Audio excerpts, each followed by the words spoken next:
Hi everybody, it's Sid from Cool Moviegram, your source for everything about cool film.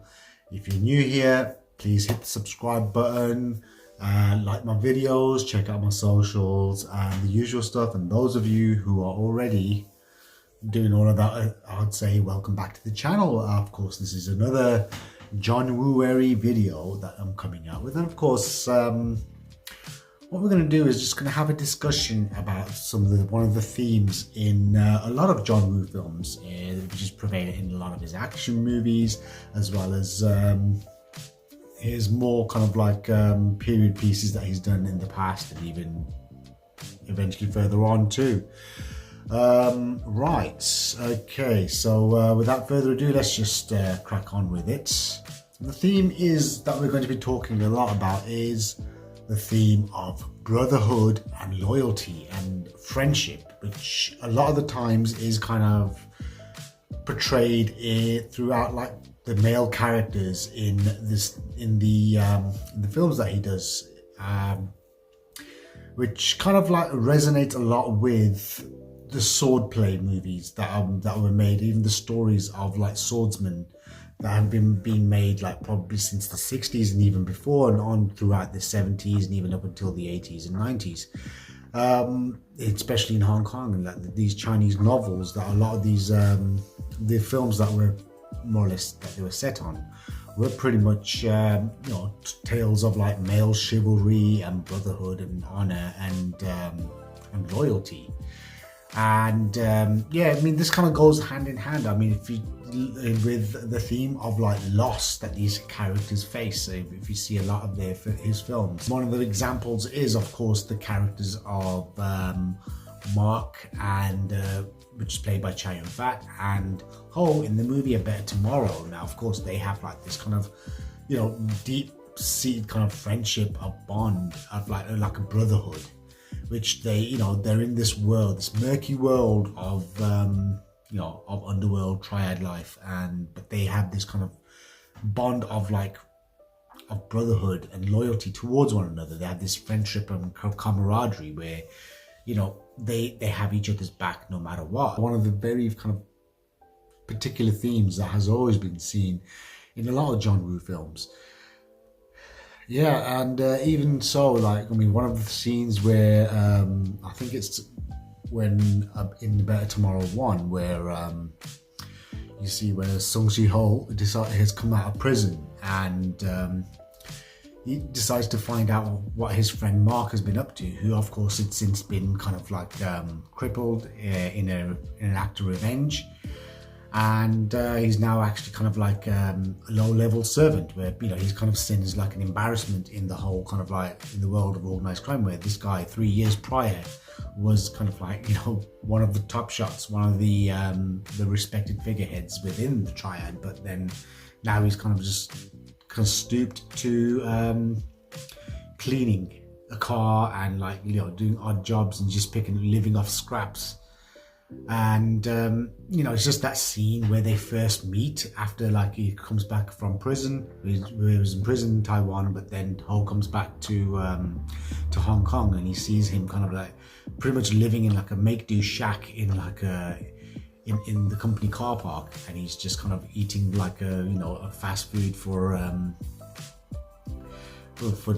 dinner, and you kind of see he's just living a very destitute lifestyle. But then Ho comes there and gives him that glimmer of hope, even though that you see them kind of embracing, and you can kind of feel that emotion, where like loyalty and friendship mean a lot to John Woo himself. And this is also prevalent in films like even the sequel A Better Tomorrow 2, where you'd see how the characters of Mark's twin brother Ken, played by Chow Yun-fat again, and also the younger brother Leslie Chung's character Kit, who kind of like strike up this kind of like friendship, because they're both like the younger brothers, and they kind of like bond as soon as since the first meet, and they kind of like become really good friends. In the sequel, you see how Chi-lung's character Ho has actually kind of got this really strong kind of bond and like loyalty towards a fourth uncle, Se-suk, played by Dean Shek, who's kind of like a former gangster who's reformed and you know, he's trying to live his peaceful life, but then you see how he still kind of like respects him and has this kind of, you know, high regard for him, and you know, he has this kind of deep care and like kind of like a very kind of like close-knit bond.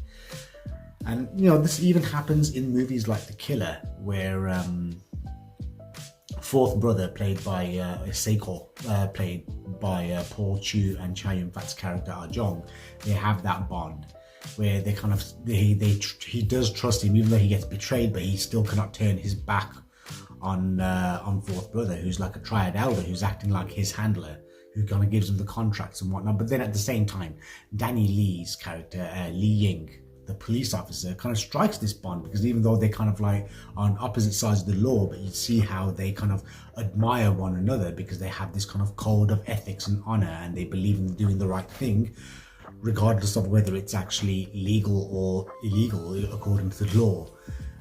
That's the whole. Well, one of the things is that like the Western audiences at the time, like Western critics especially, they kind of painted it with the whole kind of like really simplistic narrative of homoerotica and kind of homoerotic subtext, that there was like, you know, something like that. But then that was because the ignorance of those critics at that time were not too familiar with a lot of the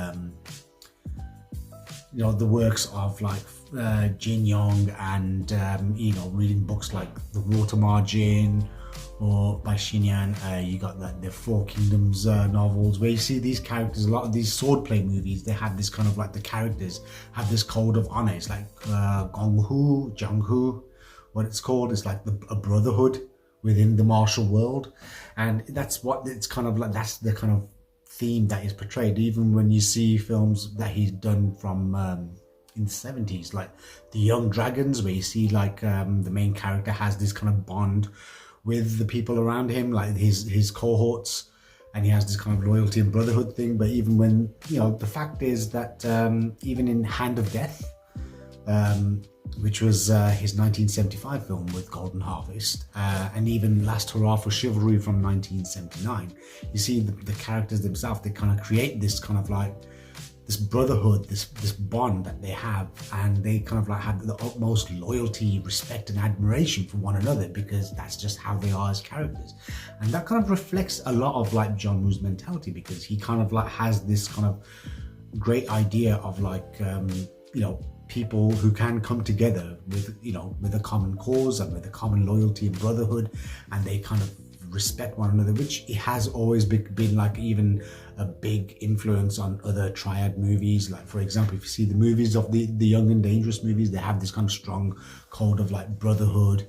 Jikeyanna means one of our own in Cantonese, means he's one of us. And even in Hard Boiled, where you see the brotherhood between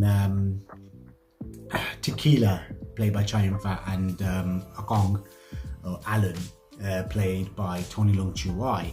Even though, well, one's an undercover cop, one's an actual cop who's kind of like a daytime cop, they kind of really, you know, they have a common cause, but throughout that you see them kind of bonding together in a way that they kind of begin to trust one another, like, because it's like the whole code of like, yep, the sword, you know, of like swordsman, where this other man's a warrior as well. We may not have seen eye to eye in the past, but you know, we have a common cause to kind of work together and to be able to kind of thwart evil.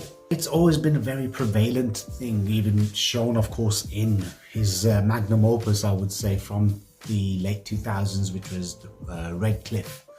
You'd see how the characters played by Tony Leung Chiu-wai and Takeshi Kaneshiro, Zhuge Liang and the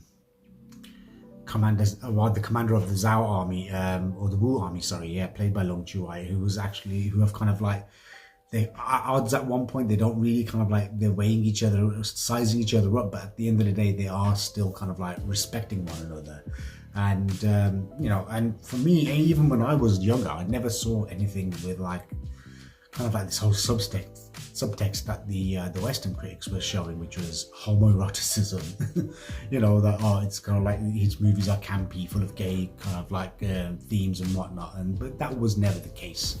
I mean, these are just themes that you see in a lot in like old school Chinese literature where the characters have this kind of brotherhood bond. Another theme that's always brought up in a lot of John Woo films as well, especially in his more stronger works, is always the theme of loss. You see that they've actually lost something, that the character's actually going through something that that they've lost, a tragedy that appears in their life. Like in particular, especially when you see the characters in his war epic, Bullet in the Head. A bunch of friends, like 3 best friends from Hong Kong, they kind of end up in Vietnam, and you see how kind of greed kind of creates this thing, and they kind of the loss of their innocence, their brotherhood, their loyalty is kind of like shaken when they're betrayed by one of their own, and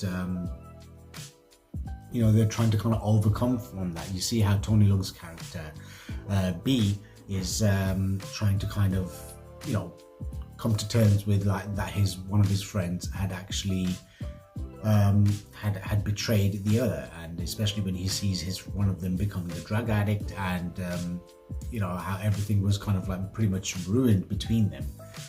And even in A Better Tomorrow, where Song Chi-ho's actually lost his father, and he's also kind of like the relationship between his younger brother Kit has fallen apart, and you kind of see how they're trying to kind of come to terms. Even like Mark had lost something, which was his honor and his kind of like his position. The fact that he's kind of lost his respect. And he wants to kind of, that kind of infamous scene where he kind of like says that he wants to show that he can get his losses back. He doesn't want to be seen as someone who's like a liability or a charity case in any sort of way. And that was, again, done really well. And you see, it's just the way that these kind of characters always come together.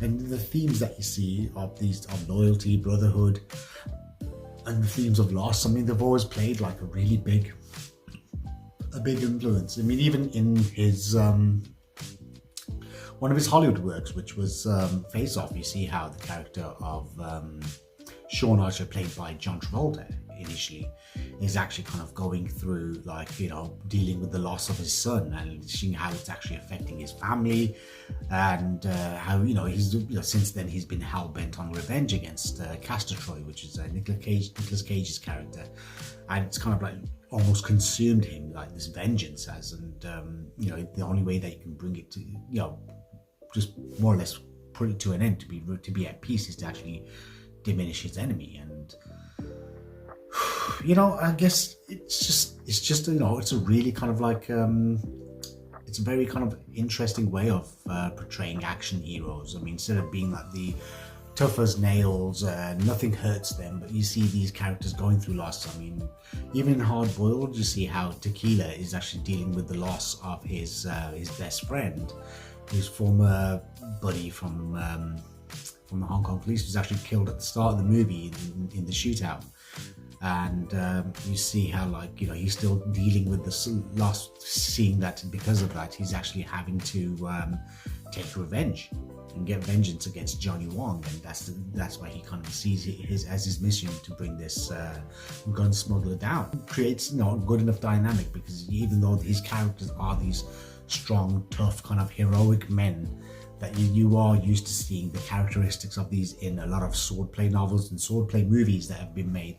The fact that it's actually been transported to a modern setting, it's it's quite refreshing. The fact that it kind of works. It's kind of like, instead of seeing them kind of wielding swords, they're wielding guns, and instead of the traditional attire, they're usually wearing suits, and it kind of works for a great dynamic. And and it's kind of, that fact is that these characters are seen as these strong, heroic, tough guys who are still vulnerable. They have these weaknesses. They are men with emotions who kind of find a way to deal with them. And hey, who cares? Whether Western audiences see that as homoeroticism. I just see it as an idealistic sense of showing this as kind of like what friendship and brotherhood really means. And maybe those of us who have had like really good close friendships, I mean, you always have that one friend I mean, I don't know about women, but you know, as men especially, I mean, we've always had that one friend that we know we could always count upon, we could always talk to, and you have like almost I have got friends I can say, yeah, we're almost like brothers. I mean, I've had friends I probably haven't seen in years, but if I was to see again, we'd probably still be like, hey, you know what, things ain't changed. But yeah, let me know in the comments what other themes of John Woo's like films, or what other themes do you like seeing that are actually kind of like portrayed in this manner. I would love to hear from you all. Before I go, yes, I'm going to be, since we're talking about JOHN-WOOARY, I will be doing a live stream watch party with Video Tasties on this channel, the amazing action epic Hard Boiled, which I'm hopefully trying to get maybe someone from the Asian cinema circle to join me, and you know, maybe we could all do like a watching commentary kind of thing. And it's going to be on the 8th of February, 9 p.m. GMT. So I look forward to hearing from you. And please do join us, and also check out his channel. He's got some really good stuff. I've done a couple of live streams with him before, and I've always had a great time, and I would say he's got some really interesting content. Right, this was Sid. Peace out, and I'll catch you on my next video.